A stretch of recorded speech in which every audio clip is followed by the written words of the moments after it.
चिन्ह कशाच्या आधारे मिळालं तर विधिमंडळातल्या बहुमताच्या आधारे मिळालं। जर न्यायालयाने असं ठरवलं की विधिमंडळातल्या बहुमताचा निकष लावताना विधानसभा अध्यक्षांनी दिलेले कारण चुकीचं किंवा तर्कहीन होतं तर त्या निष्कर्षाचे परिणाम होतील। वकील देवदत्त कामत असं म्हणतात की ही एक कायदेशीर घोषणा आहे। ज्या तारखेला पक्षांतराची कृती घडली त्या तारखेपासून संबंधित सदस्याचं सदस्यत्व संपुष्टात आलं। हे सगळ्यात मोठं स्टेटमेंट देवदत्त कामतांचं आजच्या सुनावणीमधलं आतापर्यंतचं की ज्या तारखेला पक्षांतर झालंय, ज्या तारखेला पक्षाचं नेतृत्व अमान्य झालेलं आहे त्याच तारखेला त्या पक्षातून संबंधित सदस्याचं सदस्यत्व सुद्धा संपुष्टात येतं। म्हणजे एकनाथ शिंदे आणि त्यांच्या सहकाऱ्यांनी जेव्हा आम्हाला पक्षाचा निर्णय मान्य नाही किंवा आम्हाला पक्ष मान्य नाही, पक्ष नेतृत्व मान्य नाही अशी भूमिका घेतली, अगदी त्या क्षणापासून त्यांचं शिवसेनेमधलं सदस्यत्व हे संपुष्टात येतं। कालचं एक महत्त्वाचं वाक्य आपल्याला न्यायालयाचं आठवत असेल की एकनाथ शिंदे यांनी जेव्हा पक्ष सोडला, म्हणजे जेव्हा ते फुटून काही आमदारांना घेऊन बाहेर गेले तेव्हा ते पक्षाचे सदस्य राहिले होते का हा प्रश्न न्यायालयाने विचारला। आणि त्याच प्रश्नाला धरून आता युक्तिवाद केला जातोय की आमदारांचा गट असो, एकनाथ शिंदे असो, त्यांचे सहकारी असो, ज्या क्षणाला त्यांनी त्यांचं पक्ष नेतृत्व अमान्य केलं, जेव्हा त्यांनी उद्धव ठाकरेंचं नेतृत्व अमान्य केलं तेव्हा ते पक्षाचे शिवसेनेचे सदस्य राहिलेले नाहीत। कदाचित त्यातून उद्भवणाऱ्या परिणामांची अंमलबजावणी करणं शक्य नसेल तरी सुद्धा अपात्रता नेमकी कधी आली याबद्दलची घोषणा नक्कीच केली जाऊ शकते। पुन्हा एकदा जो मुद्दा न्यायालयाने यापूर्वी सांगितलेला होता की अपात्रतेचा निर्णय घेऊन आता उपयोग नाहीये, तो भूतकाळ झाला, तो मुद्दा केव्हा संपलाय। मात्र असं जरी असलं तरी देवदत्त कामतांचा आग्रह हा आहे की याच्या परिणामांची अंमलबजावणी होणार नाही। कदाचित आज त्यावेळेच्या आमदारांना अपात्र ठरवलं गेलं तर त्याचा परिणाम शून्य असेल, कारण तो काळ घडून गेलेला आहे। मात्र जरी असं असलं तरी सुद्धा अपात्रता नेमकी कधी आली याबद्दलची घोषणा तरी किमान तुम्ही केली पाहिजे। अर्थात याचं एक वेगळं राजकीय नॅरेटिव्ह येणाऱ्या काळामध्ये सेट करता येऊ शकतं। तशी कदाचित एक म्हणूयात की तसा कदाचित एक प्रयत्न हा उद्धव ठाकरेंच्या वकिलांकडून सध्याच्या घडीला केला जातोय न्यायालयामध्ये असं म्हणता येईल। मात्र जरी आमदारांच्या अपात्रतेचा निर्णय घेतला आणि जरी त्याचा सध्याच्या घडीला काही उपयोग नसला, त्याच्या परिणामांची अंमलबजावणी म्हणजे आमदार अपात्र झाले तर त्यानंतर घेण्यात येणाऱ्या निर्णयांची, त्याच्या परिणामांची अंमलबजावणी सध्याच्या घडीला शून्य असली तरी सुद्धा ते आमदार अपात्र नेमके कोणत्या घडीपासून झाले, कोणत्या वेळेपासून झाले याची घोषणा मात्र न्यायालयाने करावी अशी विनंती आता देवदत्त कामत करतात। याबाबत अनेक न्यायालयीन निर्णय उपलब्ध आहेत। उच्च न्यायालयांनी सुद्धा या अधिकाराचा वापर केलेला आहे। अशा प्रकारच्या केसेस या आधी सुद्धा झालेल्या आहेत। उच्च न्यायालयाने तसा निर्णय दिलेला आहे असं देवदत्त कामत सांगतात। खंडपीठ म्हणते परंतु सभापती किंवा संबंधित पक्षाला संधी द्यावी लागेल। सर्वोच्च न्यायालयाला ती तत्व त्यांच्या समोर असलेल्या तथ्यांवरती लागू करावी लागतील। पुन्हा एकदा खंडपीठाने हे म्हटलं आहे की आमदारांच्या अपात्रतेचा निर्णय हा मागे जाऊन भूतकाळात शिरून जर काही निर्णय दिला, पात्र ठरवले गेलेले आमदार जरी आम्ही अपात्र ठरवायचे असं म्हटलं तरी सुद्धा आम्हाला पुन्हा एकदा त्याची सुनावणी घ्यावी लागेल। त्याकरता संबंधित पक्षाला आणि सभापतींना सुद्धा संधी द्यावी लागेल, विधानसभा अध्यक्षांना सुद्धा कदाचित संधी द्यावी लागेल, त्यांचं म्हणणं पुन्हा एकदा ऐकून घ्यावं लागेल आणि भूतकाळात असणाऱ्या त्या अपात्रतेच्या निर्णयाच्या संदर्भाने पुन्हा एकदा सुनावणी घेऊन पुन्हा एकदा दोन्ही बाजूंचं म्हणणं ऐकून आम्हाला निर्णय द्यावा लागेल आणि सर्वोच्च न्यायालयाला ती तत्व त्यांच्या समोर असलेल्या तथ्यांवरती लागू करता येतील। त्यावरती ज्येष्ठ वकील देवदत्त कामत नेमकं काय म्हणतात आपण बघतोय। सर्व पक्षकार आपल्या समोर उपस्थित आहेत आणि त्यांचे प्रतिनिधित्व सुद्धा केलं जातंय। ते सगळे कोर्टात सध्याच्या घडीला उपस्थित आहेत। अपात्रतेविरोधात त्यांना जे काही म्हणायचंय ते योग्य आदेश पारित करण्यापूर्वी न्यायालय ऐकून घेऊ शकतं। सगळ्यात महत्त्वाची बाब आता जे सुरू आहे न्यायालयात तो हाच युक्तिवाद सुरू आहे। जो ठाकरेंचा प्रयत्न आहे, ठाकरेंच्या वकिलांचा, तो हाच आहे की आमदारांच्या अपात्रतेसंदर्भात आधी काय ते आपण बोलूयात आणि त्यानंतर पुढची सुनावणी घेऊयात। हा त्याचा साधा आणि सोपा सरळ अर्थ आहे। देवदत्त कामत म्हणतात की जरी भूतकाळात शिरून आमदारांना अपात्र ठरवलं त्याच्या परिणामांची चिंता करण्याची गरज नाही, कारण ते परिणाम सध्याच्या घडीला लागूच होणार नाही हे जरी मान्य असलं आम्हाला तरी सुद्धा तुम्ही आमदारांच्या अपात्रतेचा निर्णय आधी घ्या।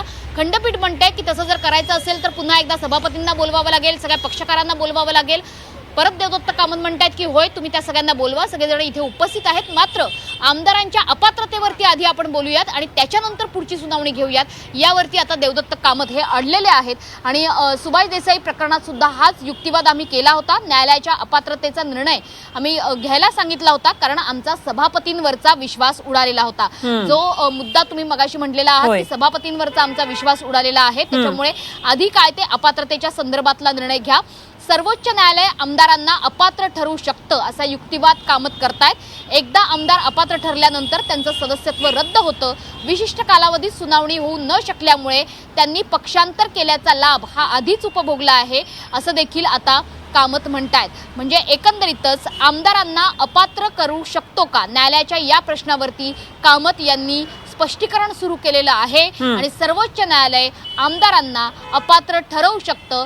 भले त्यांच्या परिणामांची अंमलबजावणी होणार नाही, भले भूतकाळातल्या निर्णयाचा फायदा हा वर्तमानात किंवा भविष्यात होऊ शकणार नाही, फायदा किंवा तोटा जो काही असेल तो होऊ शकणार नाही. असं जरी असलं तरी कोणत्या घडीपासून आमदार अपात्र ठरले याचा निर्णय, याची घोषणा नक्कीच न्यायालय करू शकतं. त्याकरता योग्य ती सुनावणी प्रक्रिया राबवावी, सगळ्या पक्षकारांना बोलवावं, आमची काही हरकत नाही, सगळे पक्षकार इथेच उपस्थित आहेत असा युक्तिवाद देवदत्त कामत करतायत. त्याच्यामुळे पुन्हा एकदा फिरून खटला त्याच मुद्द्यावरती आलेला आहे की आधी काय ते आमदारांच्या अपात्रतेचं बोला, या मुद्द्यावरती ठाकरेंचे वकील सध्याच्या घडीला अडून राहिलेले आहेत. अगदी मनशी. आणि यामध्ये पुढे आणखी एक त्यांनी असं म्हटलेलं युक्तिवाद करताना की अध्यक्षांनी निर्णय घ्यायला अखेरीस अनेक महिने लावले. म्हणजे आपल्यालाही आठवत असेल की तो काळ किती मोठा होता. आता निर्णय होईल, मग निर्णय होईल, अशा प्रकारे घडामोडी घडत होत्या, मात्र निर्णय काही होत नव्हता. कसा वेळकाढूपणा केला जात होता याचं सगळ्याचं देवदत्त कामत त्या ठिकाणी मांडणी करतात.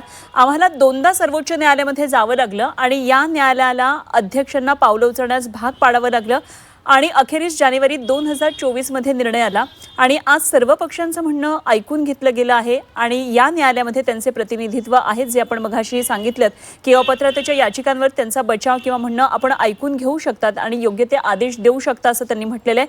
आणि पूर्वदृष्टांत उपलब्ध आहे आणि मी आपल्याला असे निर्णय दाखवेन की ज्यामध्ये स्पष्टपणे हे नमूद केलेलं आहे की जेव्हा अपात्रता सिद्ध करणारी वस्तुस्थिती स्पष्ट होते तेव्हा सर्वोच्च न्यायालय किंवा उच्च न्यायालय स्वतः सदस्यांना अपात्र ठरवू शकतं. त्याच्यामुळे देवदत्त कामत आपल्या या युक्तिवाद मांडताना सातत्यानं आमदार अपात्र कसे होऊ शकतात हे सर्वोच्च न्यायालयाला विविध दाखले देत सांगतात. आणि त्यापुढे खंडपीठ प्रश्न विचारते की आमदारांना कशातून अपात्र करायचं. त्यावर देवदत्त कामत म्हणतात की ही एक कायदेशीर घोषणा आहे की ज्या तारखेला पक्षांतराची कृती घडली त्या तारखेपासून संबंधित सदस्यत्व हे संपुष्टात आलेलं आहे. जो मघाशी आपण मुद्दा हा वाचून दाखवला होता.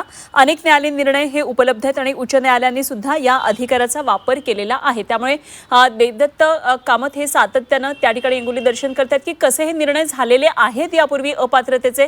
मला वाटते आता हे रेफरन्स घेऊन न्यायालयीन निर्णयाच्या वेळी निश्चितच या सगळ्या रेफरन्सेसचा वापर करेल. मात्र अर्थातच आपल्याला आता पाहावं लागणार आहे की शिंदेंचे वकील या संदर्भात हे सगळं कसं हाणून पाडतात किंवा त्यांचे मुद्दे ह्या सगळ्याला कशा प्रकारे छेद देतात ते खरं तर आता बघणं मला वाटतं खूप महत्त्वाचं ठरणार आहे. कारण निकालाच्या दृष्टीनं देवदत्त कामत जे काही दाखले देत आहेत आणि आतापर्यंत जे सगळे निर्णय झालेले आहेत ते सांगतात, हे खूप महत्त्वाचे मुद्दे आता उपस्थित होत आहेत.